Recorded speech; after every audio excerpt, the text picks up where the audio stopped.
Hey guys, what's going on? Gonna take a quick look here at Avalanche. Tick for this is AVAX, and right now I'm on the weekly time frame. Before I get into it, a couple things. First, if you're not subscribed and you want to get notified when I release new videos, click subscribe, click the bell, click on all. If you don't do those last two steps, you're not going to get the notification from YouTube. Also, if you want a place to trade this without having to go through KYC, you should check out this exchange. It's called BloFin. They have over 300 trading pairs, really good liquidity. They allow you to withdraw up to $20,000 in crypto every single day without submitting your personal identification. And yeah, I just recently started using it myself and I do like the interface, okay? So yeah, again, check out the links in both the pinned comment and the description to activate a sign-up bonus if you want to give it a try. All right, so yeah, let's get into the chart. When you look at this chart, the first thing that probably pops out at you is we had this triangle formation, right? We had this downsloping level of resistance. We have this upsloping level of support, which is still in play, of course. Recently, we broke out of this downsloping level of resistance. We came back, we retested it, confirmed the resistance to support flip, came up here, got rejected. And actually, this rejection point was from a few things, okay? So you may want to draw this on your chart. Just take a horizontal ray, paste it at the low of these candle bodies here, and that's where we came up and got rejected from. And actually, there's something else that I'm seeing right now. You may want to mark this too, I think. Probably look, here we go. Yeah, 3 touches on it. So this is another valid trendline resistance point.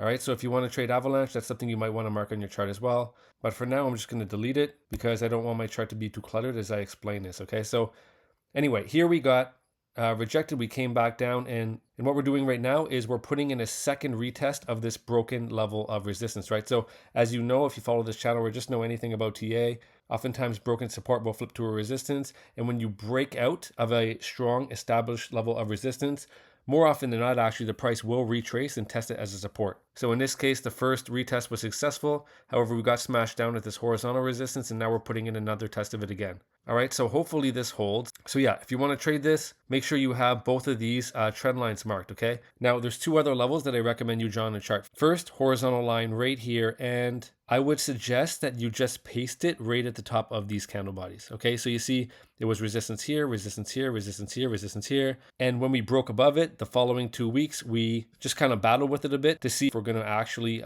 claim it as a support, and we did. And then from there, we had an impulsive move to the upside, which ultimately broke us out of this long-term resistance level. All right, so that horizontal line I have at approximately about $21, okay? So $21.13. And this might come into play in the near future. All right, second horizontal line I recommend you draw. Just take a horizontal ray or trend line and paste it right at the low of this candle body right here, okay? So if you look, you'll see it was support right here, here again. And let's zoom out here, support right here, just a long history of this particular level acting as a level of support or resistance, all right? So we know that if the whole market crashed or something happened to AVAX or whatever, you can count on this to be a very, very strong support, but that's all the way down at around $10.61. And at this point in the market cycle, I don't think we're going to make it back down there. In fact, I actually have quite a lot of faith at the level that we're sitting at right now, and I'll show you why. So you see that we're currently being supported by this downsloping trend line. But we also have a bit of confluence here, right? So I'm going to take a Fibonacci, run it from the start of this move, the swing low right here, pull it up to the top and drag it out. And you'll see where we are is right here, okay? So that's the 50% retracement level. So I'll just mark that out right there. So yeah, the 50% Fibonacci retracement level is lining up perfectly where we got this bounce at this downsloping support trend line. Okay, so that's a pretty good sign. Now, if we were to break below this 50% fib, which is approximately $23.85, then I'll extend that out slightly, and that would bring us to a very obvious buy zone right here. And this is going to be approximately the area where this downsloping support intersects with this horizontal support, right? So if it just kind of bounces around here for a while and then ultimately breaks the 50% fib and comes down here into this box, then that's going to be an area where I personally would look to enter long positions because I could place my stop loss just below these wicks here. Then I have a massive upside target, probably giving me a 1 to 5 risk reward play. All right, so I got rid of that box, and let's just zoom out a bit here. Let's take a look at what the indicators are showing. All right, so I wasn't trading AVAX at the time. I wasn't even looking at this chart because I took quite a lot of time off. But just a lesson going into the future.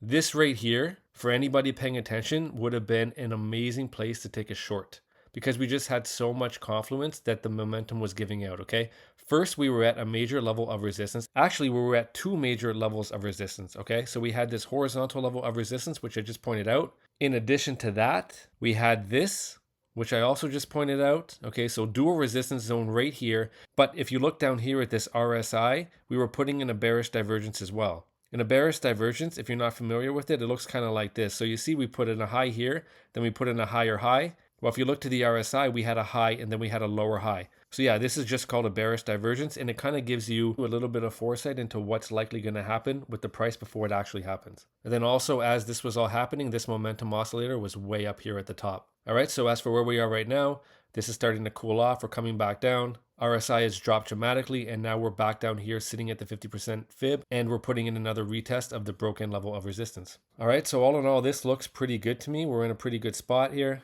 If the market does crash down to this zone, I'm going to look to that personally as a good buy opportunity. But even right here where we are, it's not bad at all from a risk reward standpoint. So for example, if I were to enter a long position here, I could place my stop loss below the 50, below this down sloping level of resistance, and below the horizontal resistance, as well as below these wicks from the candles right here.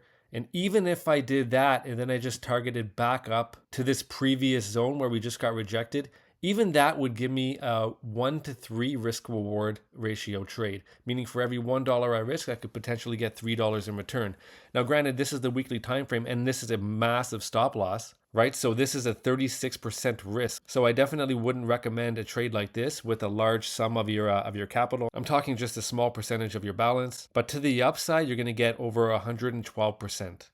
Okay, so I'm not telling you to take this trade. I'm just kind of giving you an example of how to look for a trade that offers a good R&R. You can apply this same rationale on smaller time frames and risk much less, right? Because you can have much tighter stop losses. So instead of risking 36%, you can do this and risk 1% and then try to get 3% to the upside, right? So I'll get rid of that. And yeah, I think that pretty much sums it up. Again, if you want to trade AVAX, mark these levels on your chart. And yeah, hopefully you found this helpful. If you did, smash the like button. If you're not subscribed and you want to get notified when I release new content, click subscribe, click the bell, click on all. And if you want to trade this, check out BloFin through the links in the pinned comment and the description to get a sign up bonus. And yeah, as I mentioned, this is one of the only exchanges you can use right now that does not require KYC. All right, guys, take care. Have a good day. Bye.